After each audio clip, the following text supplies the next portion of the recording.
Hello, everybody, and welcome back to Talking About Birds, the only Cardinal podcast that, like Ivan Herrera, means to duck. My name is Nate Heininger, and I am joined, as always, by my co-host, Ben Samorka. Nate H.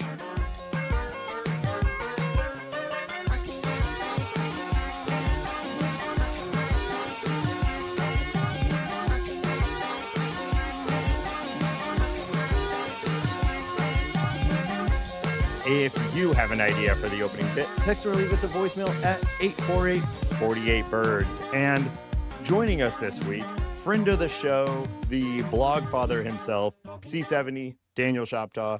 Thank you so much. We're excited to have you back on the show. Well, thanks. I expected it to be like Ivan Herrera, the show that people want to throw things at, but close enough. Yeah. Watching him get plunked for the 21st time, I think, this season was a real inspiring moment. It's pretty ridiculous. Real benefit of a podcast, though, is like we are ethereal. We're hard to hit. We're hard to beat up because you never know where we might be. we're everywhere and nowhere. Exactly. We're wherever you are right now. Whoa. But also not there, Dude, you're freaking me out.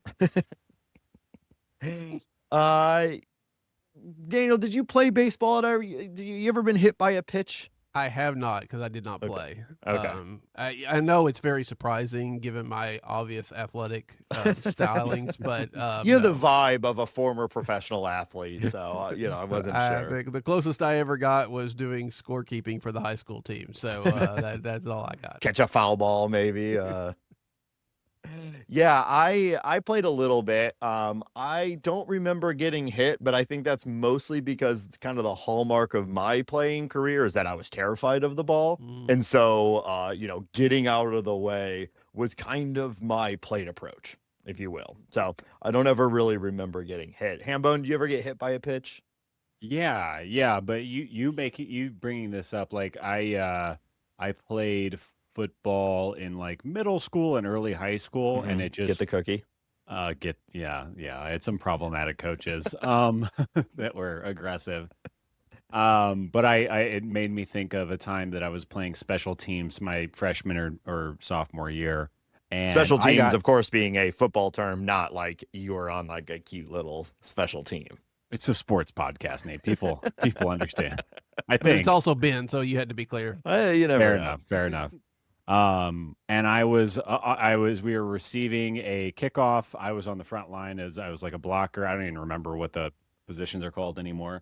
And I turned around, and maybe the largest man going as fast as I've ever seen anyone was right in my face. And I got hit so hard that I felt like I flew through the air.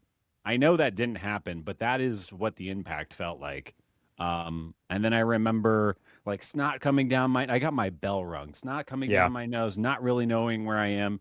I'm running towards the sideline. I take my helmet off, and my coach goes, "Samorka, put that helmet back on or you're not going back in the game." And I'm just like trying to put my life together. Definitely healthy for a 13-year-old brain or whatever, however you're old at this point. This is now why he doesn't remember what the positions are called. I mean, I've told Nate some other stories, but there's some. I cannot believe that I did that, or that my parents let me, or that exists. It was very stupid. Yeah, it's almost like it's a deeply unhealthy sport, especially for children. Yeah. Speaking back to a little bit of baseball, I never got hit by a pitch. My son did play ball for a while. Okay.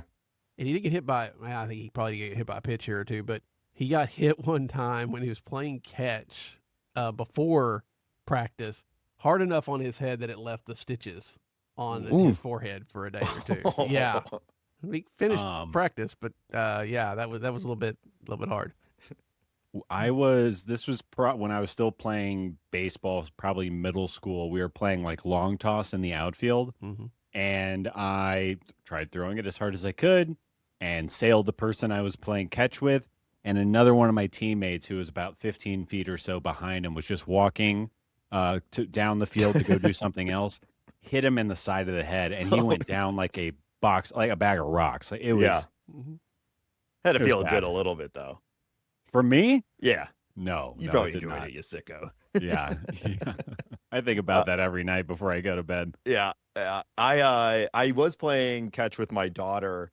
I've talked to she plays baseball, and I was not ready for the throw. I'm doing something else. I forget. She just threw it at me, hit me right in the face, and popped my glasses, like popped the lens out of my glasses. My glasses. Yeah, it's like, oh man. Nerd alert. Yeah, beat up by an 8-year-old. That's embarrassing. Daniel, how you been? It's been a couple months since we've had you on the show. How are things in your world? It's good. You know, it's always good to see y'all in St. Louis there at the end of May. So it was a fun time, and everything is clicking along well. I mean, the Cardinals are winning baseball games, so how can you complain too much? Yeah, great point. Hambone, you have a trip coming up. I knew you were doing this, but I didn't realize it was so soon. You are returning back to the hallowed halls. You're going to the Hall of Fame in a few days. Is that right? Yeah, I'm actually flying out tonight as we record. I'll be in Albany. We're going out to Western Mass for a music festival. But we have carved out a day to go to Cooperstown and, just kind of bask in baseball nerdness and maybe spend Shit too on much the Chris Bryant 2016 statue. That's right. I'm going to do that, and then I'm going to protest Carlos Beltran entering for being part of Bangate or whatever we call it. Bangate? Yeah. What do we call it? I thought we had a better name for it than that. Is it? Well, no, I think Bangate might be the best thing we could call it. Just trash can gate, I guess. Yeah, Bangate Signal gate? Signal gate, yeah. I don't know. Yeah. Maybe that was political thing. No, that was Let's talk about that for a little while. I think that's what we're qualified. I think that's both something we would be good at talking about, and also what our listeners want to hear. A political problem from a year plus ago, something like that. Yeah, great stuff. Daniel, have you ever been to the Hall of Fame? I have not. It sounds like a wonderful time. But have not been there. I have not either. It's kind of buried up in like the furthest part away of the United States, so you really have to make a specific trek out there. I guess you have that festival that happens to be near, which works out. It's like 90 minutes away, so we kind of get a hotel room in the middle, drive out there. We'll go to downtown Cooperstown, which is so tiny. I'll take some pictures and turn the Birdscord. And then there's this great little brewery out there called Omegang that we went to last time that I think we'll visit. And nice. Yeah, it's like a very sleepy little cute town right on the water. So yeah, we'll do that, and then music festival for a few days. Cool. I am trying to plan a trip this summer to the Negro League Museum in Kansas City, a little more approachable, about a 3.5-hour drive, which by all accounts is an incredible experience. I know, Ben, I don't think you've been there. We've talked about meeting up there in the middle. It's closer to me than you, but it's technically in between the two of us. Daniel, have you ever been to that? I haven't. No, I've only been to Kansas City about once, which is surprising because it's probably closer for me than either one of y'all. But it sounds like it's incredible. Yeah. Amazing. Yeah. During the Royals series, I switched over to the other broadcast. Can't remember which night it was, but Bob Kendrick, the curator of the Negro League, I don't know exactly what his title is, was on the broadcast. And he was just kind of like, he is like one of my favorite storytellers in all of baseball. And we should do that. It is him talking about it on broadcast. I think he came on a Cardinal game at some point and sort of walked through it and talked about it. And I really need to go there. That sounds like a great experience. Yeah, agreed. And also Kaufman might not be there much longer. So go squeeze in a Kaufman visit before they do whatever they're going to do to it. And check out the museum. Yeah. Well, we're recording here the morning of June 24th, part because of Hambone's travels later today. We're packing this in. We've done Tab After Dark a ton. This is Tab Sunrise edition. Yeah. So Daniel, thank you for joining us this this early in the morning. You're a bit of a morning guy, though. It sounds I like. mean, yeah. I mean, I'm too old to not be. So if when we do the late shows, I'm barely awake for them. So, but I appreciate. I actually y'all are generous enough to let me come on. I told you I was available, and you didn't say, Hey, well, we're when booked. Daniel Sorry. comes calling, when that door's knocking, we're answering it. Okay, I'm glad it worked out. We're always happy to have you on the show. So I guess we should maybe talk about the St. Louis Cardinals at this point. What is it today? They were kind of in the same place as we were last week as far as the standings go. The Cardinals are 42 and 35, which is second place in the NL Central. So we've been hovering around this +7, +9. They can't break the +10 threshold. Daniel, we obviously saw you a month ago and we talked before the season. Obviously, this is well above anyone's expectations. But how are you feeling about the Cardinals right now? Is this a playoff team, or are we on the precipice of sort of the standard of the last few years where we had a good first half, but it's going to start breaking down? Yeah, I don't know. I mean, it's the upcoming schedule's tough. Yeah. With 2 sets against the Braves and the Cubs in there, and 5 games with the Brewers, it's after this Arizona and Miami stretch. So even if they play like they're playing now, they may start to slide. Not because they're any worse, it's just because of who they're playing. I don't think that I don't see this team going into any kind of spiral like we've saw the last couple of years. Yeah. Now that being said, depending on what happens at the trade deadline, if Dustin May and all those people leave, then the last couple of months might be a little bit rougher. But there's enough young talent that's still finding its way, and we've seen the Cardinals be very aggressive in, maybe not aggressive, but definitely able to turn that roster over. Jordan coming up, all that kind of stuff. So I expect that this is who they are. Like y'all said, we're at Flag Day. This is who we are. And what that means is a young team that's going to have its ups and downs going on. Yeah. You mentioned the strength of schedule. That was something that we talked a lot about a couple weeks ago as we were talking about heading into sort of the trade deadline period. We are a week away from mid-season. Everyone always says the All-Star break is the halfway point, but it's actually like 20 games past that. So next week we'll be talking about the halfway point. And we talked for a while about this stretch of games being a chance for the Cardinals to really pad this lead. And they really haven't. We're right about the same record as we were before this stretch of bad teams. Losing the series against Minnesota didn't help. They haven't really taken advantage of it. So it will be interesting to see what this, as we start to face some good teams here soon, what this record will look like and what the standings will look like.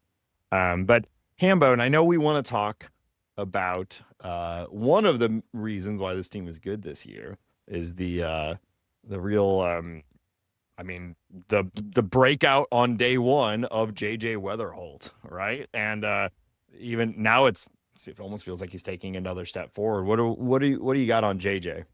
Yeah, I think, as this is our last episode of June, and I just thought we should talk about the fact that he's putting together the best month of his young career. He's eclipsing what he did last month and even the first month when he came out kind of blazing. He's got a 159 WRC plus so far in June. Obviously, there's still some games left, but kind of wild. He's in this month. He's also taken over the lead in fWAR for all rookies in MLB with 3.5, and he is 7th overall on position players. He is tied with Nick Kurtz on the fWAR leaderboard right now, which is kind of mind blowing, and it makes him like a legitimate MVP candidate. He is on track to get MVP votes, probably not win. It would be very, very surprising if he won, but he will get votes from people all over the ballot. If the season were to end right now, like I said, he's tied with Nick Kurtz, who's obviously in the AL, who will also be getting MVP votes, I guess, at the end of the year. But he is surging offensively. He can steal bases. He is like, I was trying to find a stat that did not support this, but he's kind of far and away the best second baseman in MLB right now, according to every single defensive metric you can look at. And it's kind of not super close. His DRS, his range, his arm, like everything. He is far and away better than everybody else, which Luis Arias is somehow good at second base this year, at least according to some metrics, which is also a weird baseball's so weird. It makes no sense. But yeah, I think like we'll probably have this conversation a couple more times this season, but he's just kind of been incredible. And he doesn't have lefty-righty splits. He's a great defender. We can spot start him at shortstop if Masyn Winn needs a day off and there's a righty on the mound. Like there are no holes to poke in his game. Yeah. I was even like he's a little bit worse against lefties, but his on base percentage is higher against lefties. So he's hitting for a little less power, but getting on base a little more often. It's however you slice it. He's having a crazy good year, and he's 23, and we have him for a while, and it's just all really good news. Feels like we're about to have him for one less year with the way the Rookie of the Year voting or the rules have changed now. If you win Rookie of the Year, you earn a year of service time. Well, I thought that was only true if you didn't. It subtracts a year of service time? I thought that you just got a full year if you were called up like 2 months into the season or something like that. No, maybe I'm misremembering. I think you earn a year of service time, which is why teams are like, well, just start them out in the season right away, because if they're going to have an incredible year, we want them to be on the team for the full year. I have to look this up because I don't. This doesn't sound right to me. But Matt, Daniel, I could be wrong. Daniel, do you know? I mean, I don't. I think my initial thought was like, yeah, if you started in May or June, you get the full year no matter. I don't know that it adds a whole nother year. I'm pretty sure that's not true. Yeah. I hope I'm wrong. Yeah, because that would put you getting real. All of a sudden arbitration is coming. Another year. So I don't think so. But we'll see. Okay. Well, I certainly hope I'm wrong, because the way I've been looking at it is like, no, but what you're saying is instead they earn the full year regardless of when they came up. Yeah. And since we're right about at halfway point, it gets really easy to do projections for the rest of the year, on pace and things like that. So JJ is, like you said, at 3.5 fWAR, which puts him on pace for 7 fWAR. Can you guys remember? I pulled it up real quick in my quick search. Who's the last guy to eclipse 7 fWAR as a St. Louis Cardinal? Matt Carpenter. No. I don't know if he ever got that high. Probably I don't know if not. Are we going back to Albert? Nope. It actually is not that far back, but it is Nolan Arenado in the 2022 season, which is the year he got second in MVP behind Paul Goldschmidt, who accrued less but won the MVP. Actually, he was third. Third. Who got second? I don't remember, but there was somebody between the two. All right, just to land this plane so that people aren't screaming at their phones. Any player who finishes in the top 2 of their league's Rookie of the Year voting is automatically awarded a full year of Major League service time. This rule is established to combat service time manipulation, guarantees the player receives 172 days of service time towards free agency and salary arbitration, regardless of when they were called up or how many days they actually spent on the active roster. See. Okay, that's better. That For that season, that makes more sense. We're not losing a year. He's just gaining. He's going to have an entire year. Yeah, it wouldn't matter. It doesn't matter for JJ. For him. Great. I have fundamentally misunderstood that from day one. Dumbass. Man, that's never happened before. But have you seen this out there? That he's on pace for 7, which would make him like the best Cardinal rookie ever. Like he would be ahead of Albert's 2001 year by WAR because I think Albert had 6.6. It's insane. I mean, that, I don't know. Part of me is like, yes, I know JJ is doing a great job and everything, but it doesn't feel like that kind of season, does it? Yeah, I know what you're saying. I disagree. Yeah.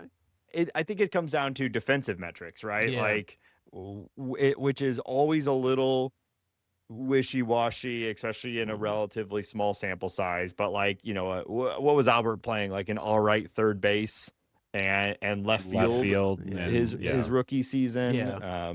And we're getting, on any given night, we're seeing JJ make incredible plays, which adds up. But he's not like he's crushing the ball, but it's not like he's doing what Albert did. Right. It's not like he's gonna in what was like 30 plus home runs his rookie year.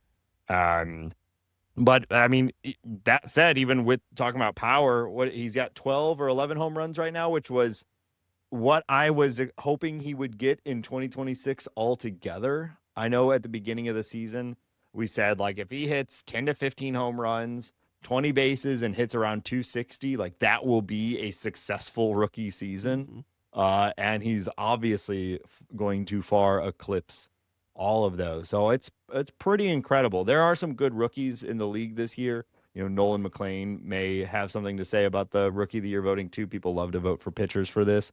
But if he continues on this pace, it's no doubt he's going to win. There's also the factor, and I hate to even say this, that it's been 25 years since Albert debuted. And the hitting area environment is different. Yeah. Right? I mean, you don't have, if somebody hits 30 home runs today, it means a whole lot more than 30 home runs back then, which, so I just didn't want to talk about the fact it's been 25 years. Yeah, no, it's fine. We're actually all getting younger, C70. Isn't that cool? I think I saw something like throughout Ted Williams' entire career. I'm going to mess these numbers up terribly.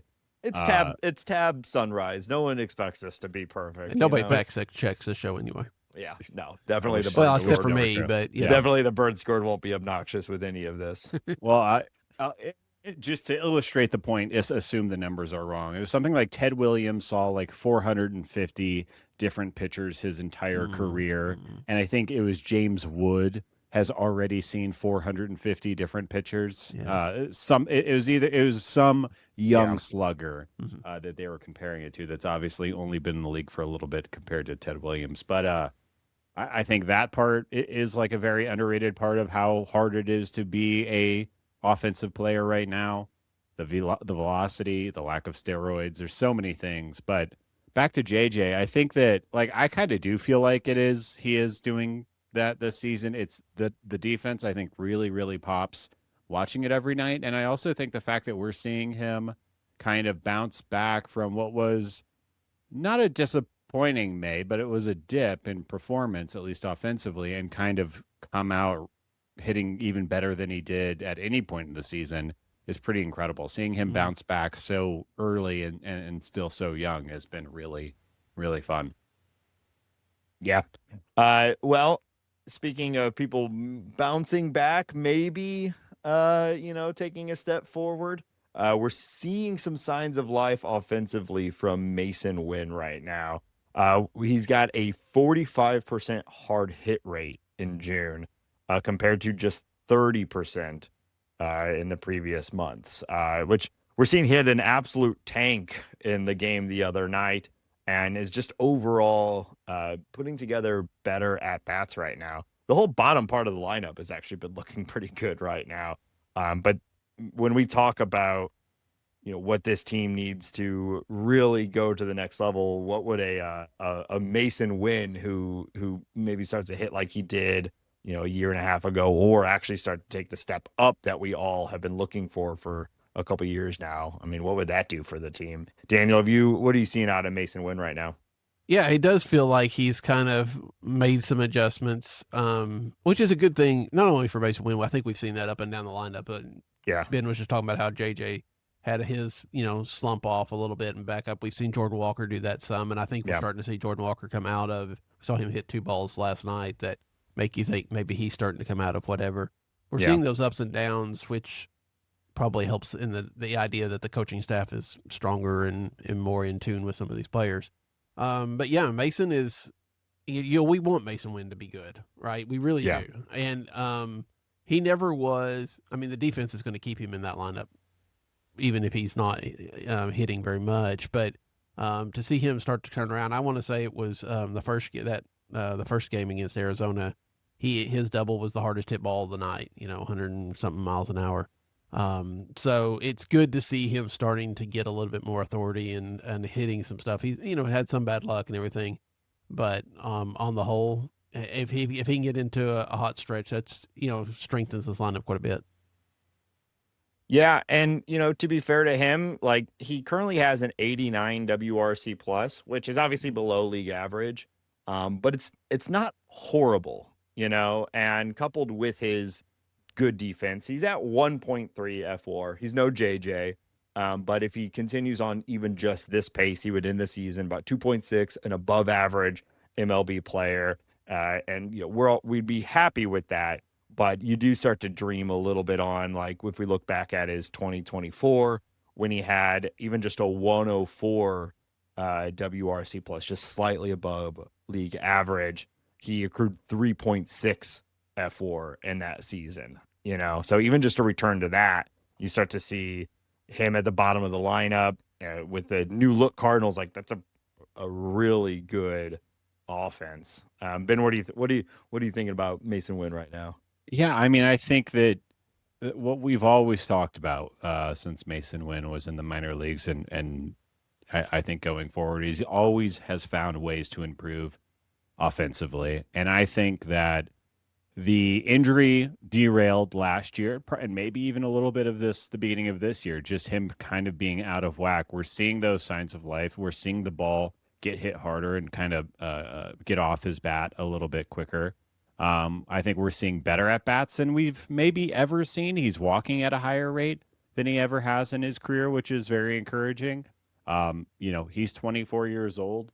I would not be surprised if he brings that WRC plus over 100 for the remainder of the year. I still think that there are at least a couple of Rafael Furcal type years in Masyn Winn's game where he's going to hit maybe close to 20, maybe steal close to 20, and be one of the best shortstops in baseball with the best arm of any shortstop in baseball. I think just because of the play, like what he showed throughout his career, where he's always getting better. He always finds a way to let it click in offensively. I still think he's going to do that. I just think that we were arguing about this last year, like how Masyn Winn winning the Gold Glove last year was fun. Sure. Was it good for Masyn Winn in the long term? They were talking about how he couldn't injure himself anymore. He's back this year. You can always injure yourself more. Trust me. Well, you wonder, like having a guy just go out there and play with an arm tied behind his back for what was it, like a month and a half or something like that. Like it would make sense to me that there would be some carryover with that. And we were questioning it in real time, and I'm only speculating now, but maybe that was part of the problem coming into this year, and we're seeing that kind of get over now. Hambone, you'll appreciate this. I forgot to tell you about this. So, Hambone and I have been doing this running challenge. We're now at like 21 days of every day going out. And I did what I would call an ultimate toe stub on a recent run, where basically at full speed, I jammed my toe into a curb and went down hard. I thought I broke my toe. I'm okay. But you ever stub your toe at full speed? No, I try to lift my feet up when I'm running. See, I do like a shuffle, Yeah. I mean, I stub my toe at full speed all the time, but my full speed is, sloth. So right. Full no big speed deal. is relative, I guess. But don't worry, folks. I'm okay. I recovered quickly. Let's keep talking. Well, let me just before we leave Masyn Winn, Yeah. I pulled up, just because we don't really want to compare him to him, but we do sometimes. I pulled up Ozzie's line to look what his WRC plus was, because obviously that's the thing. Ozzie in his first 5 to 6 years was right around that 84 WRC plus. And in 84, it took a step up to 97, and then 85 is the first time that he got up over 100, and they had 3 or 4 seasons like that. So, I mean, granted, different hitting style. We've talked about environments and things, but that's WRC Plus takes into account that. So there's a lot of chances that Masyn Winn has a lot of good seasons coming forward. Yeah. Yeah. Well, there's also like the same pipeline that Yadier Molina Mhm. took, you know, Mhm. the defense is carrying him, and you give a guy who's a athletic, talented baseball player enough time, and they figure out the league a little bit. Yeah, I think it's important to just remember, like, he's been a Cardinal what feels like forever now, but he's still part of this young core, still one of the younger guys on the team. Some players are making their MLB debut older than him, and he's been with us for a couple years now. So still a lot of time, a lot of room to grow. It's almost like maybe the Cardinals should extend him before we start to get these real offensive breakout years, but That'd be interesting. what do I know? Let's keep talking about the bottom of the lineup. It's really been the talk of the last few weeks, or at least the last week. Nathan Church is back, and he's been looking pretty good. Looking pretty good. What do you thinking about Nathan Church, Hambone? Yeah, since he's been back, which has only been 13 games, he has a 168 WRC plus, which is obviously Pretty good. a lot of fun. What's really interesting is that since he's coming back over those 13 games, he has 5 walks. Prior to that, the entire season prior to that, he had 6 walks total. So he has clearly changed his game, or at least is focusing on something different, being a little less swing happy, taking a few more walks. And, I don't know if just the patience is resulting in him getting better pitches to hit, if he's just feeling more comfortable, if he's just hot right now. But all of those things combined are making Masyn Church look like your center fielder, at least of the right now, which is very fun. And it kind of, I'm sure that the Cardinals front office and maybe you and I, for complaining so much about Victor Scott and wanting a change, like this kind of validates that. Obviously, he's not going to carry a 168 for the remainder of the season, but it's been a lot of fun, and I think he's a good center fielder. I don't think he's as good as Victor, though. Yeah. It is good that we've been validated, though. You're right. I feel like Bloom and Goons, they're listening to the show this year. I feel that, the Blaze Jordan move, the Victor Scott move, I'm feeling heard this year. It's nice. It's nice to really be plugged in directly into the front office, Daniel, we're talking about the bottom half of the lineup here. Nathan Church, Blaze Jordan. What are your thoughts? I mean, it's just been fun to see that you don't have to, after the first 4 guys, that there's some options, right? You're not like waiting for that to roll back around. Jordan's been impressive all the way around. And defensively as well, right? I mean, he's made some plays. I guess maybe y'all saw the stat that was running around that he had. I can't remember exactly. I will mess these numbers up just because I'm here. I want to be fit in with what Ben does. But please, please do not be accurate. Yes. Daniel. It was something like he already had 2 fielding runs saved in his handful of innings, which was exactly the same as what Nolan Arenado had all year long in Arizona. And I mean, that's weird to say, but he's made some outstanding plays, and he's made every play pretty much that he needs to over at third base. And then to have the bat that he did, and I think it's very interesting to see Ollie trust him in big situations. We saw that in the game against the Royals on Saturday night. They're down 6-2 in the 9th, but they put that rally together, and there's 2 outs, there's 2 on, and they could have easily gone to somebody else, but they left Jordan in there, who drove in the 2 runs that eventually they didn't win that game. But that kind of experience is huge for those kind of guys. Happened last night too in the near comeback in the bottom of the 9th against the Diamondbacks, where they put up 3 runs. He had a great at bat. He was patient, waited for the right pitch, and then had a hard hit. So I agree. He's looked really good.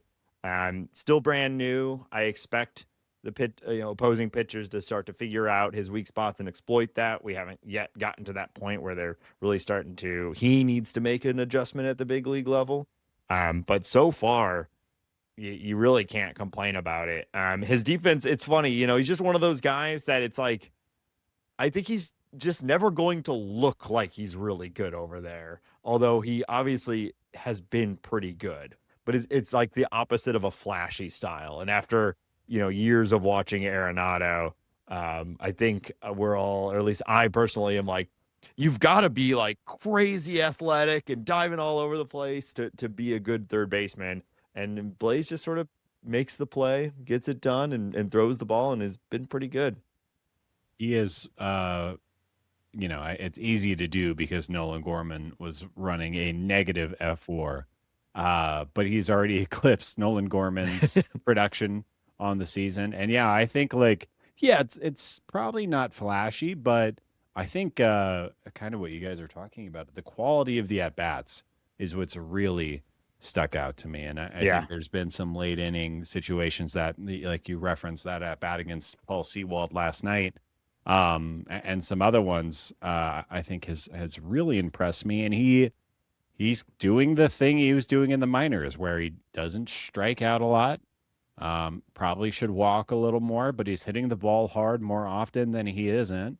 And he seems to be a viable third baseman, which is the most surprising thing, just because of the reporting that was going on around that. But it's been great. The arm seems good. There's no real complaints from me. Yeah.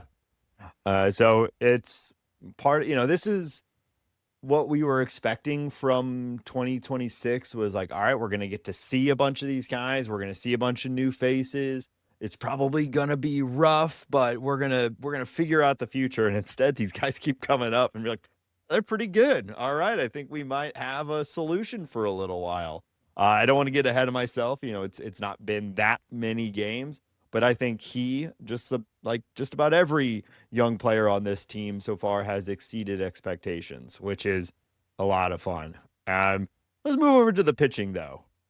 Let's move over to the pitching. Just bring it on down, Nate. Just bring it on down. Well, this was always going to be the project part of the team more so than the lineup, right? We knew coming into this season that the Cardinals had done a lot of work on the pitching, but it wasn't going to surface just yet. And when we looked at the numbers a couple weeks ago, some of the underlying numbers, there was a lot of evidence that maybe the pitching staff had been getting kind of lucky from a surface results standpoint, that they've been giving up a lot of hard contact, and maybe we were going to see some problems here at some point. Do you think that's what we're seeing right now, Hambone? Or the chickens coming home to roost, I think, as they say? Are we reaping what we sowed, over the last few weeks or a few months? I think that Dustin May is still one of the better pitchers in the National League. I think that he had a really rough turn. He was pulled after it was like 44 pitches or something like that, Yeah. right? Like it just wasn't his day, which is going to happen. Sure. I will say, we saw a bad performance from McGreevy and Liberatore also. We talked earlier this year about how the thing that McGreevy was doing is not something that everybody can do. I think we referenced one other pitcher who kind of has done what he's doing successfully for any extended period of time. So, yeah, I'm a little worried about that. And Libby's bad couple of starts is kind of turning into a bad handful of starts, or a bad couple of, like a month and a half or something like that. So, you're seeing these trends kind of go the wrong way. And this turn through the rotation was particularly bad outside of Palante and Leahy, who I, have very shaky confidence in. Specifically, we talked about Palante and the changes that he's made last week, which I think there's some meat on that bone to grab onto. Leahy seems like smoke and mirrors. McGreevy feels like smoke and mirrors. I don't know what to think about Liberatore. I'm not worried about Dustin May. There's a lot of emotions going on with the starting rotation right now, Nate. I don't know what to do. Daniel, what should we do? I mean, buckle in. I mean, that's really about all we can do. I mean, the fact that there was an article this past week from Benjamin Hockman saying the Cardinals are aware of all the fan angst around Matthew Liberatore, but continue to trust in him and trust that process and expect him to make steps forward even as results are not great. And then like the next day, there's an article from Lynn Worthy that says roughly the same thing about Kyle Leahy. You know, and I mean, and that's fair. I mean, if that's their process, especially with Leahy, I mean, again, that idea that you want to have him in the rotation, you said you're going to do this experiment. Well, you probably don't pull the plug unless it's just been terrible, and it has not been a complete disaster. In fact, the last couple of starts, I mean, 2 starts in a row, he's gone 6 or plus innings. Just when we were making such a big deal about him third time through the order, he's starting to put something together. So it does feel like the Cardinals are just like and we've talked about this all year. They're not going to look at the results. They're not looking at that. They're looking at the process. And I think there's more. I think we're seeing maybe some signs with Leahy. I think there's still a lot that they're going to have to do with Matthew Liberatore, though, because if he can't get past 5 or 6 innings on the regular, that's going to burn this bullpen. And then we saw what happens if Michael McGreevy can't make it. If people start going short, this bullpen gets burned really quick, and it still hasn't really recovered from Kansas City. Yeah. Let's talk about the bullpen, Hambone. You put together a couple numbers. Do you want to run through those real quick? Oh, Hambone, I can't hear you. Daniel, can you hear him? Well, he's muted, so no. Sorry, I muted myself. Yeah. That's good podcasting. It's better when I mute myself. It's a lot better. I know. So. We're having low air quality out here in Denver, and I ran this morning and now I'm sneezing. So I'm trying to that fresh mountain air, it's not good. I think some of the country is on fire and I think I'm inhaling some of that. But anyways, over the past week, the bullpen has thrown 24 1/3 innings, and it has put up a 5.55 ERA over that time period with only a 13% K rate and a 9% walk rate over that same time. And I mean, if you're watching these games, unless your name is George Soriano, you kind of suck right now, like we've seen Riley O'Brien kind of, obviously he's hitting a big skid right now. And, I spent probably about an hour last night while I was watching the Rockies lose, trying to figure out what is going different with Riley O'Brien. And the only thing that I can really find, it's just like massive inconsistency. Both of his pitches aren't working on any given night. One might be, but the other one will be totally in the toilet. And when you're looking at the Stuff Plus and the movement profiles and the location profiles and all, it's just wild inconsistency. And I don't think I'm saying anything that's revelatory because you watch the games and you're like, yeah, this guy seems like he has no idea what's going on right now. Ryan Stanek is obviously giving every Cardinals fan a heart attack, on any given night. Matt Swanson kind of just got blown up a little bit. We'll talk about Roycroft here in a little bit, but Graceffo, there's no name other than the George Soriano that you can pull right now and say that I feel confident in him going out there and getting any outs. And the numbers are saying that. Yeah, Daniel, what are your thoughts on the bullpen? Where do we go from here? I mean, bullpens are bullpens, right? I mean, you're going to have these kind of stretches, and hopefully this is just a kind of a fluke to some. I mean, obviously it's not completely, because even though the bullpen strikes out more batters than the starting rotation, there's still some issues there. But Ryan Stanek has been pretty good, except the 3 home runs in Minnesota, and then last night giving up a bomb. It's almost like a little bit of roll the dice, and most of the time you're fine, but not necessarily.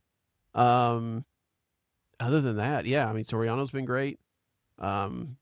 Swanson had been good until last night. So I think we're just going to see that we're going to have these stretches where there's 4 or 5 good outings, and then guys are going to blow up for a while. Yeah, it feels like it kind of is what it is right now, and they're just going to keep rolling these guys out, which I do kind of understand to some degree. Like Riley O'Brien, is not as good as he was the first 2 months of the season. Like that was an unsustainable pace. So we all expected it to fall back a little bit at some point. And I don't think he's as bad as this has been, right? I do get why they keep running him out there as the closer. You could make an argument that they should swap in Soriano, but I think just the stuff that O'Brien has when it's on, a 9,900 mile per hour sinker, like it's worth chasing the dream. And that's part of this season where you are not supposed to be worrying about results, just process and let him figure it out. Let him fail at the big leagues like he has been and let him bounce back. And maybe at the end of the day, we return to a better O'Brien, a more consistent O'Brien that can be the closer forever, or, a really valuable trade chip here at, this upcoming trade deadline or over the offseason or something. I think that's this is the first time he's ever done this. This is the first time he's been in the bigs as the primary closer for a team that's competing decently. Yeah. And like when you have two like plus nasty pitches, it's obviously easy for me to say like just locate them, but yeah, it's not working out that way.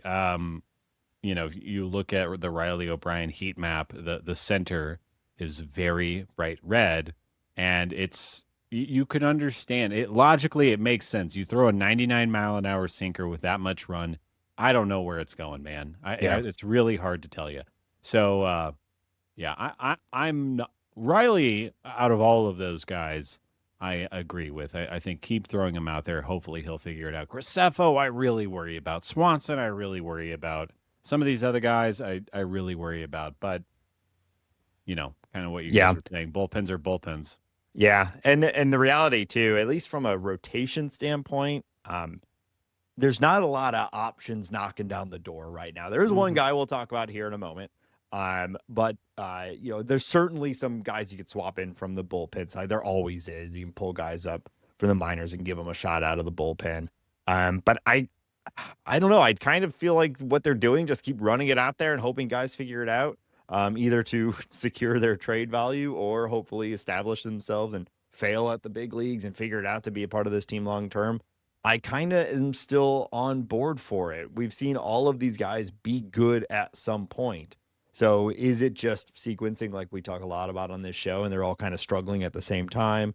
Is it actually a collapse and some of these guys just shouldn't be at the big league level? I don't know. But I'm kind of fine with them figuring it out right now, as disappointing as it is to see them blow game after game. This is the downside of being +7 on the 500, right? If you're 7 games under 500, you understand this. You're okay. Yeah. You got to keep running these guys out there. You got to keep letting them grow and stuff like that. But when you're in a race, as much as you can be in a race in June, we fall back on those ideas that we're used to of we want to try to win every game, and why aren't they making these changes? But the front office's point of view on this is a lot different than that. Yeah. We still haven't really seen this team move into win now mode. They're winning now, but this team is not being managed like a win now team, or both at the front office level or at the on field level. Alec Burleson was moved down in the lineup against the lefty yesterday. And he wasn't even. Right. He wasn't even actually supposed to play, right? But it was a last minute thing. So, obviously we saw that, but that is, it's been a long time coming too. They've left him in against lefties. We've talked about that a bunch for too long if you're a win now team. Yeah, agreed. Yeah. And there's some point where repeated failure is detrimental to development too, right? I mean, there's some points in time. Which is why we don't have a Nolan Gorman on this team right now. That they were like, okay, this is not helping you. You're not helping us. Let's, send you down. Let you rework this stuff. And so I think that's somewhat with Burleson on lefties too. Is to some point it's like, okay, let's give you a break from those for a while, and then maybe at some point in time we'll give you more exposure. Well, speaking of Gorman, Hambone, you pulled a quote from Chaim Bloom about Gorman. You want to go through that? Obviously he's down, not with the big team and not really with AAA right now. And he played last night for Memphis. Oh, there you go. Chaim Bloom said, sometimes there might be ways that you can attack certain issues more effectively away from games. All of this is designed to get his swing to a less steep place where he's got a much better chance to make quality contact on a variety of pitches. So yeah, I thought I didn't know that he played last night, but obviously he had not been playing prior to that. He'd been down in Florida working on his swing plane with a couple of coaches. I'm curious. Like it's interesting. Like why was this identified at this time, or maybe it was getting worse as the season was going along? But it's kind of curious, just like how they've managed this. But I think that this is a thing that we have rarely seen from the previous regime that we're seeing this year, that I kind of like the idea of like, hey, we're really seeing this problem. Let's press pause, even though it's in the middle of the season, and, make some adjustments and then throw you back at them. But kind of interesting. I'm curious to see, obviously, the fruits of the labor, see if what if he gets hot all of a sudden? What do we do then? Well, last night he went 1 for 5, singled in the 10th inning to bring in the winning run. Unfortunately, the first 4 outings were strikeouts. So it's still a work in process. This is not going to be, and this is the past, right? We've seen a guy go down and maybe he goes down for, 2 weeks and all of a sudden he's back or something like that. It feels like this is a long-term thing for Nolan Gorman. Yeah, I agree. Another transaction, Ben mentioned it earlier. Roycroft has been traded to the Rays for cash considerations, one of our favorite players, or a player to be named later. So we may, send cash considerations back to the Rays and get a different player. I know the standard joke, we must apply. Can't wait for him to be crushing it out of the Tampa Bay bullpen, as they tend to do. But the Roycroft experience has come to a close. I believe we were in attendance for his last, for one of his last, blow-ups as a St. Louis Cardinal. So RIP to a real one. But now Max Rajic is it's kind of a fun name, Max Rajic. We've been seeing a lot of him right out of the gates. What are you guys thinking of old Rajic? Well, first off, I want to say, and I'm not, I'm happy to not watch Roy. I just never buy it. I just it was just never working for me. Yeah. I hope he figures it out. I hope he's the tall. Rays help him figure it out. But I also kind of trust the Cardinals front office right now to get the most out of players. And maybe this is just purely a change of scenery type guy, and he'll figure it out. He is tall. Cannot argue that. No one's arguing it. Rajic? How do you say it? Rajic. It rhymes with magic. Magic. Shaquille might be arguing it. He may not. So I'm just going to say that. He might not. Shaquille may say Roycroft is not tall. Yeah, I guess it is a matter of perspective. Sure. If you talk to a building might be like, this guy's not that tall. Yeah. Ben's around mountains. He's weak. Yeah. Sorry. That's the sort of energy we need at 9 a.m. here on the show. Thanks, Daniel. Yeah, as far as Rajic, I don't know. I'm not super excited about this guy. Like the underlying metrics aren't amazing. The ERA was good. He was striking some people out. The stuff seems fine. He throws a lot of pitches for a relief pitcher. I don't know. This is not somebody who excites me, but it is a new shiny thing to look at and watch and judge and take over some innings in the bullpen. But I don't have extremely high expectations for Max to start strikeout maxing in MLB. I don't know. Strikeout maxing. We're cool. That's a cool thing you said. That was cool. I like how cool you are. I'm hip with it. Yeah. Maybe, our last bit here, maybe there is some hope on the horizon. One of the most mentioned Cardinal prospects over the last two and a half years is Quinn Matthews. Maybe he's starting to settle down. Maybe Hambone. What are we seeing out of Quinn? He is settling down from a control standpoint. That cannot be argued. in the same way that Roycroft's tallness cannot be argued. Over his last 5 starts, he's carried a 33% strikeout rate, which we'll take that. And he's got his walk rate down to 12.5% over that same time. We'd still love it to be lower, but it was closer to 20% previously in the season. But we're seeing like he's got nasty stuff. He's walking too many people. He's also striking out a ton of people. I think that he is starting to regulate. His starts are starting to look more major league ready. I don't think that he's going to get called up tomorrow, but I do think that if he strings together a couple more effective starts and keeping the walks down and keeping the strikeouts where they're at, that we might see him pretty quickly. Over those same 5 starts, he has a 1.9 ERA. The X numbers are a little higher than that, a lot due to the walks that he's been giving up.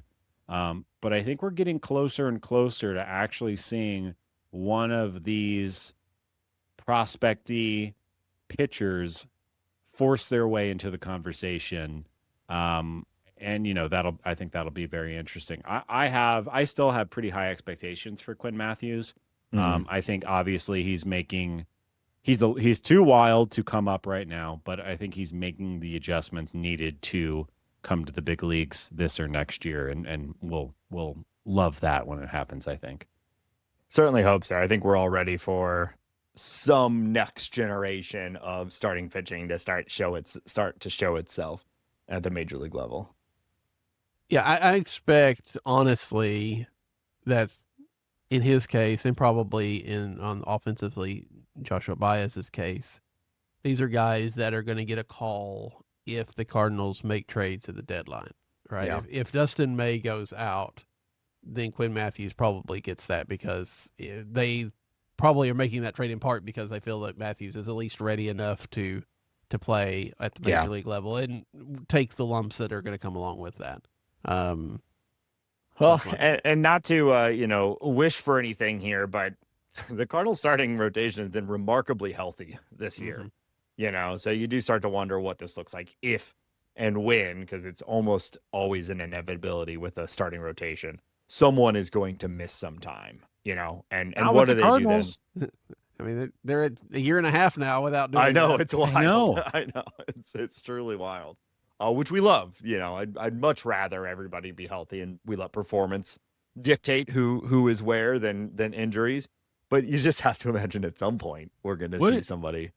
If Palante keeps ascending and keeps breaking my brain, does he become a trade candidate? Like, is he pitching his way into getting off this team? Well, he got a couple more years with him, though, right? So if you're, he's got a little over 3 years of service. Yeah. So I mean, if he actually is doing what he's doing for real, you're keeping him, right? Unless you get some sort of haul, because we need so many starting pitchers still. Yeah. If one of these guys is going to break out and be good, like, you got to hold on to him. We're talking about doing what we can to hold on to Dustin May because we need starters so bad. You know, I want to check myself. He just doesn't strike people out enough. Yeah, I think that's the biggest thing. For that. Yeah, I mean, people are going to be looking at those metrics, and again, 15, 20 years ago, he'd probably be building up that. But now people are looking at that, the expected and the strikeouts. And I would be stunned if he had much of a market. I'm hoping that he continues to pitch well, and y'all can bring Nate back from Pitchers List to explain why he's so good now. But I don't think that's going to be an issue. Yeah, I kind of agree, but who knows, right? We'll see. Anything else you guys want to talk about before we head to the second half? Nah, dog. All right. We're going to tell you all how to support the show, but first, Daniel, if people are enjoying the sweet sound of your voice here on this episode and somehow don't know about your content, where can people best find you and support your work? They can follow me on Twitter at C70. I mean, really, you know this. I mean, you're not listening to the show and don't know who this idiot is. Wow. But C70, Substack, links are there. Podcast at Meet Me Mutual, Gateway Baseball Heaven. Way too many places, way too many things. Yeah, just Google Cardinal 70 or C70. I think you'll find a bunch of his work. And while you're there, we'd like to remind everybody that the show is listener supported on Patreon, patreon.com/talkingaboutbirds. If you want to support the show directly, that's your best way to do it. Check it out. There's a bunch of different tiers and things like that. And supporters at any paid level get access to the Birdscord. It's our private Discord server. C70's there. We're all there. Everyone just get in there. It's a great place to be. It's a great place to hang out and watch games and chat to other Cardinal fans and other listeners of the show. It has truly become like the full replacement for baseball social media for me, and it's been great. I also appreciate anyone who takes a moment to leave a review on their favorite podcast platform. It takes just a minute. It really helps. And of course, now is a great time to tell your friends and tell your family as trade rumors start to heat up. If you want to get, recommend the show, we really appreciate it. Hambone, where else can people find us online? Yeah. I just want to say we are the place for trade talk and speculation. Is this the premier podcast for trade rumors? If you come anywhere, come here because we got our claws. They are sunk in to the baseball zeitgeist. If anybody is, it's us. Yeah. So we have all the socials. You can find us on Blue Sky, Instagram, TikTok. We got a TikTok. Check us out on TikTok. You can watch this episode on YouTube. You can see how sweaty I started the show and now how I look kind of more like a normal person. You can a watch light sheen. Thank He's you. actually kind of two-facing it right now. There's a lot of shadow on one side. There you go. You can check all of this out on YouTube. Look for Talking About Birds. Stop what you were saying, Nate. You can find all of the podcast information, t-shirts, and more at talkingaboutbirds.com. And of course, you can email us at talkaboutbirds@gmail.com. And you can call us and leave a voicemail or send a text message to 848-48-BIRDS. That's 848-482-4737. Hambone, I will not be silenced. You're like Two-Face, but you're shitty on both sides. Thank There you go. That was good. That was worth the wait. 848-48-BIRDS. All right, the Cardinals have, as you might expect, I know this is groundbreaking news, they have a couple more series coming up. The Cardinals will play the Miami Marlins in St. Louis after we conclude this 4-game set against the Diamondbacks, which we're halfway through right now. So Marlins come to St. Louis. Marlins always an interesting team. They consistently develop unexpected good players and then consistently somehow from a front office level fail the entire thing and end up being an overall bad organization. But I think they've been playing kind of good right now. What are you expecting to see out of the Marlins? And like the Marlins this year, Nate, they're kind of a fun team. They're scrappy. You've not heard of anybody on their entire team, except for Sandy Alcantara. And that's, obviously a rough spot for Cardinals fans. John King. I forgot John King was over there. Your favorite pitcher. How do you forget John King? I apologize. But they have a lot of young, really interesting little players. Xavier Edwards, who is their second baseman, and Otto Lopez, who is their shortstop, are both like high contact, quick, good defenders, interesting players. Owen Casey, the trade that they had for Edward Cabrera with the Cubbies, he's been hitting as of recently. And him and Stowers, there's a little bit of power on this team. The pitching is good. I guess I'll go over the pitching matchups real quick. We have on the Friday night game, it's going to be Max Meyer against Dustin May, hopefully returning to form a little bit there. Then we have on Saturday, Ryan Gusto against Andre Palante. And Sunday is Tyler Phillips against Kyle Leahy. The Cardinals are missing Alcantara, and Yuri Perez is set to make his return. And the Cardinals are going to be missing him as well. So relatively easy pitching matchup for the Cardinals, but they have a Brewers style annoying to play offense with a lot of guys making a lot of contact and pretty good defense all over.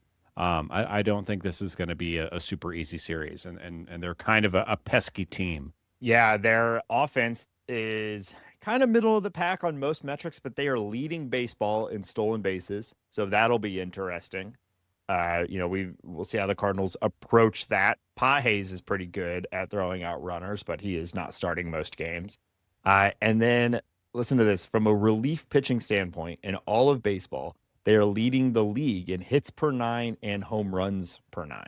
Wow. So their relief pitching is surprisingly good.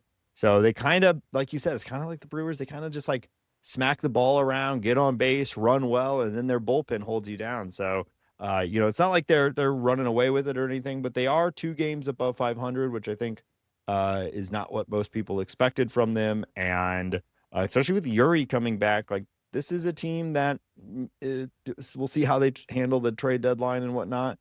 But they're probably going to stick around in the wild card hunt for most of the year.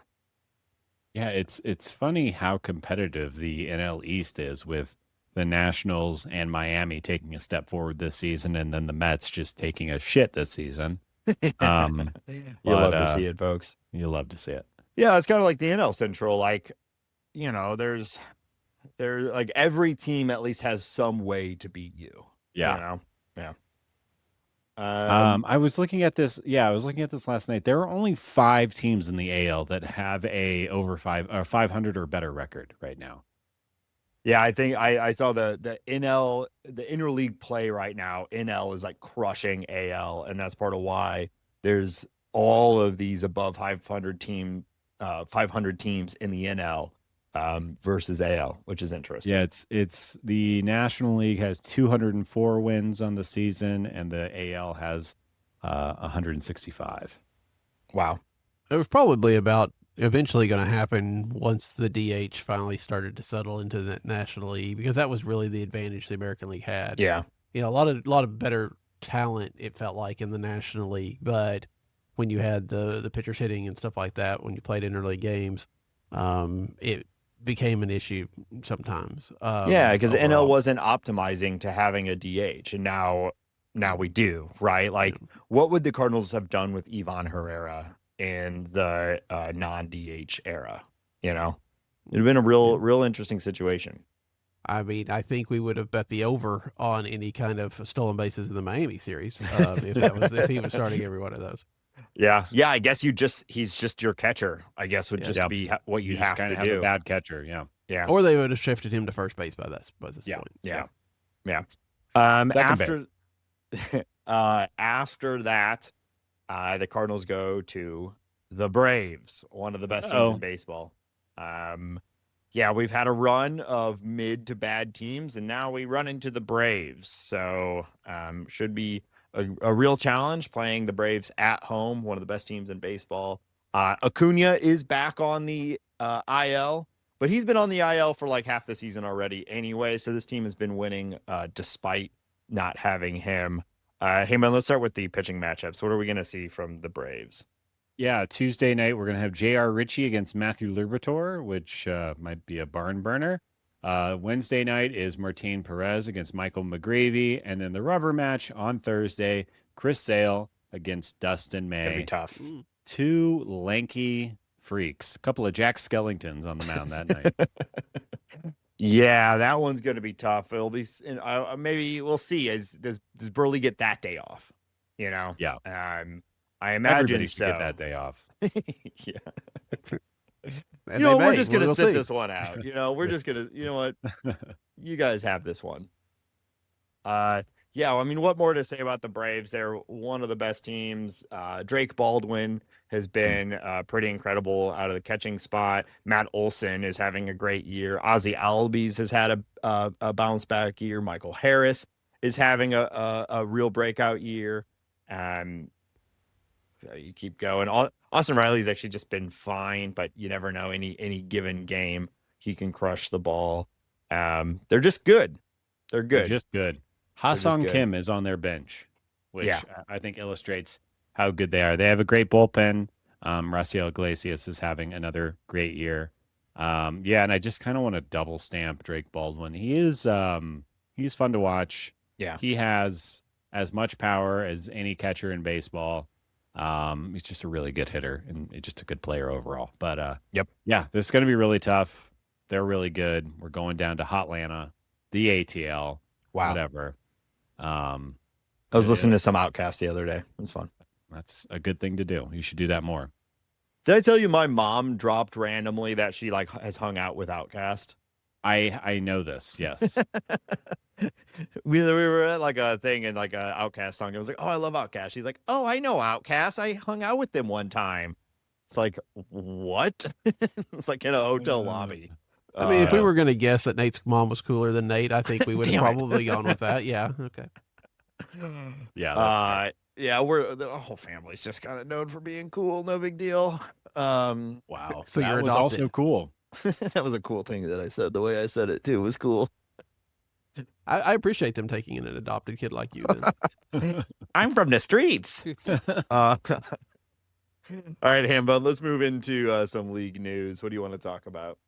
Hey, Nate, MLB has once again tinkered with my home run derby, which is kind of disappointed by because I really like the current format. Obviously, we'll see how it goes, but they have announced that they are ditching the clock. We're no longer doing that, and it is moved to a swing-based economy. The first round, you're going to get 20 swings. On the second and third round, you get 15 swings. On your final swing, you get to keep going until you don't home run. So It's kind you of fun. could have home runs, in infinitum. You could just never stop hitting home runs based on The this sun game. rises and Julio Rodriguez continues to hit home runs. Yeah, I don't think that will happen, but it could happen. So it's kind of a return to like the out system, sort of, but they're Yeah. calling it swings, and I don't know. Like, I don't know why this is better. I'm curious to hear why they've made this change. It seems like worse. I thought the clock was, the clock was another thing that we were at. I thought that was fun. I will say as I'm part of that MLB fan council, and so we have monthly Zoom calls with people in MLB. And at one point in time, we were discussing it, and then we actually had a meeting right before this came out that they mentioned that these changes were coming. But we had talked about it, and there was some, the people expressed the idea that the balls, it was too much, it was too frantic, it was, you're trying to follow a ball and the guy's already swinging at another one because of the time. The complaint was there's too much action. It was you couldn't follow it. I mean, it was like you're tracking one, the camera's tracking a ball going into the stands, and they're already pitching another one. By the time you get back to it, you've missed that home run. I think there was a little bit of franticness that they were not looking for. Interesting. I think that there needs to be some sort of balance between the two because, the swing, if you're just going to sit there and wait for your perfect pitch for 20 times, then we're going to have the length of play issue again. But That's what I think is going, like especially with 20 swings in the first round, you're going to take your time. You're going to wait for your pitch. You're going to just let pitches go by as you catch your breath. I thought that was the whole fun thing about the clock. Yeah. Is it maybe is a compromise 20 swings in 20 minutes or something like that? Some sort of time. Something that where you don't have to be you can take some, but what I would have liked to have seen is that there's like a light or something, and the pitcher cannot throw the next pitch until the homer or until the ball that is in flight has landed. Yeah. And there's like a light behind the batter, and that's what signals when they do the thing. But I think we're going right back to I think it's going to be, I thought they really had something go with the till clock. midnight. Yeah. And I think we're taking a step backwards, but we'll see. Also remember that the Home Run Derby is on Netflix this year. So Daniel, let me pull out my soapbox. Let me just step up on this. That to me continues to be the biggest problem with the Home Run Derby. Like the format, all that, it matters. It matters to the people watching it. But MLB continues to shoot themselves in the foot by paywalling this shit. This should be free everywhere. Whatever, a couple million, 20, whatever they're being paid by Netflix to get to be the exclusive streamers for this, I don't think outweighs the value that this could bring to the sport if this shit was streaming for free everywhere. This is one of the most fun events every year. You get to see the stars out on the field. A few years ago when Bad Bunny's running around on the field being a total nut job. Like all of that is so much fun and puts a light on the fun part of baseball, hitting home runs. And this that you should be able to turn on anything. It should be streaming for free on X, the Everything website. It should be on YouTube. It should be everywhere where if anybody wants to check in on baseball and go and see these awesome players having a lot of fun hitting dingers left and right, it's like the most obvious way to promote the show, promote the game. And it drives me nuts that it is constantly paywalled. I know Netflix is huge, but I'm not a Netflix subscriber, so I guess I'm gonna have to, find a bullshit way to watch this thing. Yeah, it drives me crazy. Which is funny because over the last few years, I haven't had ESPN, but I do have Netflix, so I can actually watch it this year versus other years. It's so stupid. And I mean, you wonder. I mean, obviously, the main game is still on Fox, right? But when people are in this day and age of streaming and things of that nature, where is your biggest audience? I know that we've talked about some things in this council, and one of the things was, why is everything split up like this? And baseball's argument, I don't know that it's a good argument, don't get me wrong, but it's their argument is the more places they can put it and get people that are Netflix subscribers that, oh, hey, this is on. And then they grab a fan that's not already a fan versus, I think your point is right. I think putting it on everything like that, it works that same way as well. But that's the idea of putting games on Apple TV, putting games on here and there. Yeah, I don't agree with it, but I can get that argument. Like an Apple TV subscriber, I'm on Apple TV because of MLS and I have Apple TV. So maybe on Friday night, I don't know what's on. I'll put on Apple TV and oh, there's a baseball game. I'll check. Like, I don't really think that's how most people, interact with content these days. There's a lot less like, oh, I'm just going to see what's on my streaming service. Like, that's not how people interact with streaming services. So I think they're probably wrong, but I can understand that viewpoint. But for the home run derby specifically, and the All-Star Game 2 could be this way, but the home run derby specifically, which is entertaining any moment you look at it, is somebody up there trying to hit a home run, which is the single most exciting thing about baseball. You should be able to pop in on that at any time from anywhere. And I think that would do so much better for baseball than them getting a couple extra million or whatever the fuck they're getting paid to get to do this. But anyway, what do I know? I'm a stupid baby. So Hambone, let's move on to the next. I agree with that final point you made. That makes a lot of sense to me. I'm from the streets and I'm a stupid baby. All right. Tarek Skubal is coming back to pitch for your Detroit Tigers. He's going to pitch today. Actually, we're recording in the morning, as Nate said earlier. He's going to be pitching later today. The Detroit Tigers are 34-45. They're in fourth place in the AL Central. Their playoff odds are under 10%. And the trading deadline is approaching, and I think that this is probably going to be the biggest player story coming into the trading deadline. Is Tarek Skubal healthy? He got the Skubal scope, I think is what what's his face was calling it. I like that. I've not heard that before. Is this his first start back? I thought he started one before too. No, it's his third. It's his third. Yeah. He's pitched two already. He did in the majors. The 13th, the 19th, and then now today he's thrown. Oh, wow. Well, he's thrown 10 innings and given up 6 runs. But he's striking guys out. Breaking news here. Yeah. But it is interesting, at least from a trade deadline standpoint. He will be the biggest piece moved at the trade deadline, and it probably won't be particularly close. Huh. No, for the just all he has to do is prove that he's healthy, and he's thrown enough. He's not necessarily been at his upper level yet, but he'll, as more starts that he gets between now and August 3rd, the more likely that somebody's going to pay a whole ton for him. Ben is desperately flipping through the internet right now, trying to find a way to prove that no, somehow.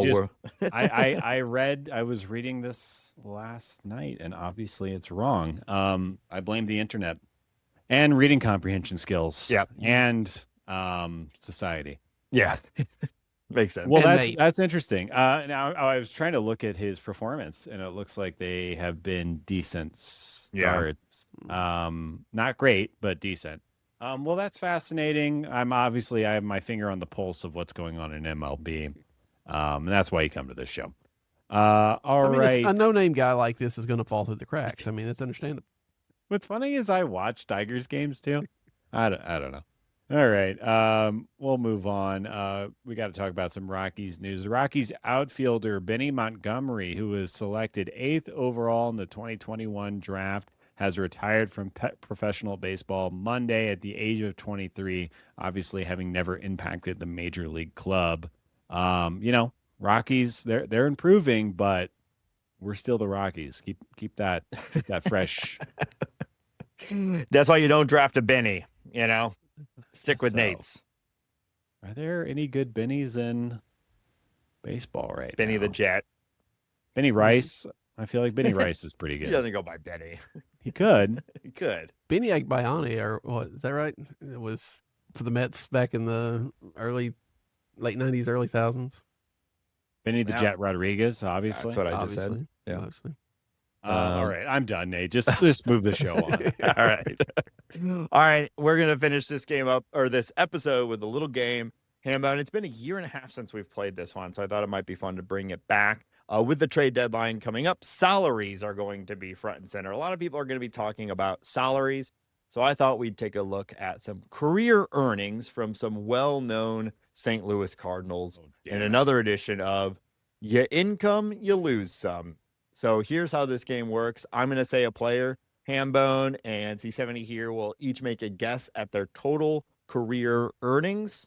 Price is Right rules, closest without going over wins. And we'll see how it goes. So my focus here was some Cardinal coaches that we all know, as well as just a couple fan favorites. So we will start with John Mabry. How much do you think John Mabry made in his career? Hambone, I'll start with you. Wow. John Mabry, Cardinals legend. I met him. He signed a baseball for me. Yeah. Every Cardinal fan who existed in the 90s got an autograph from John Mabry. Yeah, but I did also. That should be stated Mhm. clearly. I think that John Mabry made $7 million in his career. All right, $7 million. Daniel, what's your thought? What are your thoughts? This is why I bring the games when I come, and I really should have. I gotta go, guys. Sorry. I think it's There's more no than way to that. be good at this, No, so I think it's more than that because Mabry had a decent career. Right? I mean, He Link just made so little money back then. Yeah, they did. Well, You're right. still, he's fine, but Yeah, I mean, he's making more than I do, but I'll say 15 million. Ben's gonna take this one. Oh. $9.1 million Nice. in his career. Let's go. All right, here's a fun one. Al Raboski. God, he played so long ago. Yeah. Daniel, we'll start with you.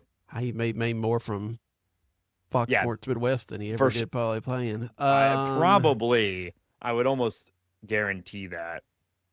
But I don't know. I don't know how much they make as like broadcast. Yeah, but he's guys. done it for 20 plus years. So Yeah. he's done it longer. Yeah. And yeah, they didn't. I would say. I mean, it seems silly to say like less than $1 million, but it probably. I'll say 2 million. Go with that. Okay. Ben, what you got? I'm gonna say $2,001,001. You know what? He's playing the game, and you got to respect it. Hambone, Yep. you're gonna win this one. That's right. It is $2,245,000. Oh, just barely though. So you Just- guys were like, whoa. Okay, you guys wow. are right on it. All right, we're going a bit more modern here. How about John Jay? Ben, you will start this one. Jay. He played for a while. He got a free agent contract. I am going to say that John Jay made $12 million. All right, 12 million. Daniel. That's a good guess. That's a real good guess. I like being on this show to make Ben feel good every once in a while. He needs it sometimes. Yeah, I mean, sometimes I come in here and just trash him in the game, but not this time. I'm going to let him have some wins. Let me have some wins. Yeah. I mean, I've actually looked these up, and so I'm guessing. Yeah, Daniel's just cheating. Yeah. Boy, that is a good guess. I will say 10 million. Y'all need to all stand up, all rise, and put some respect on John Jay's name. This man made $30,868,000 in his career. Yeah, good for him. Been running away with it. All right, here's a fun one. Jose Oquendo. How much did Jose Oquendo make? Ben, Daniel, you're starting this one. So Ben can guess $1 and win again. You're talking the 80s. I mean, seriously, I'm gonna say my $2 million again. Okay. Hambone. I think it's less. It probably is. I'm gonna say, as a safe bet, I'm gonna say 500,000. Daniel, you're gonna get this one. I was surprised by this as well. He made $10,948,000 in his career. So Jose's doing fine there at down in Florida. No kidding. Yeah, good for him. Better than I would have expected. He was around for a while. I just assumed he never really got a payday, but I guess you stick around for long enough. I mean, I continue to remember, Ozzie got $2 million in '87, and he was the highest paid player in the baseball. So yeah, I guess eventually those later years he may have had enough. Yeah. I'll on the next one while you guys are guessing, I'll pull it up and see where that came from. I feel like this guy might be a coach at some point, or maybe already is. Colton Wong. How much do you think he made? I think, Ben, it's your start. Yeah. Colton Wong definitely made some money through ARB. Got a couple of deals after that, but I don't think it's a ton though. I thought he was going to be around longer than he ended up being around, but he had a nice little career. I'm going to say that he made 15 milli over his career. Okay. Daniel. Yeah, I feel like that. I feel like it should be more than that, but so I'll say 22 million. You guys, again, are way low. Colton Wong Damn. played way more modern. He made $52 million. Really? My first guess was 42, but then when Ben went that, I was like, man, I'm probably way off. So wow, I do not remember that Colton Wong payday. Good for him. Yeah. I think, didn't he get like a 15-year or 15 milli deal with the Brewers? Maybe like 2 years, maybe 15 each or something like that. Might have been. Oquendo, it looks like he got 4 years of about a little over 2 million each from the Cardinals in the early 90s once that threshold had been broken. He was making like 2.1 for 4 years straight in the 90s. All right, I've got a baseball player. I know, right? I mean, we're like kind of like baseball players by doing this. Okay. One last one, Willie McGee. Daniel, what do you think? Well, McGee, that's a long one too. By the way, if Daniel gets this, he can tie it. I do have a tiebreaker. Well, I'll be sure not to get it right then. I'm going to say 17 million. Okay. Hambone, what'd you got? I'm thinking way more than that. My initial guess, I was going to say 32 million, but I want to beat you, so I'm going to go lower than that. I'm going to say 20 million. Hambone's going to take it. Willie McGee, $23 million, 440,000. You guys were close. I thought you were going to get it there, Daniel, but Hambone's going to take it 4-2. So he stuck to his guns, but he didn't. He played the game. Yep, right. So all right. To win. Well, this is the greatest day of Ben's life, so that's nice. Thanks for being a part of that, Daniel. And that's gonna. This was Make a Wish, right? Isn't that what this was? Yeah. Don't worry, the checks in the mail. We're mailing checks now. That's gonna do it for this week's episode. Thank you again, Daniel, so much for being here. We appreciate it. Always a pleasure. Always fun. Thanks, guys. Yep. And we'll be back next week, as always, with another episode. In the meantime, check out the links to everything we talked about here at talkingaboutbirds.com. Check out the Patreon. Thank you once again to the patrons. And until next week, go Cardinals. Go Birds.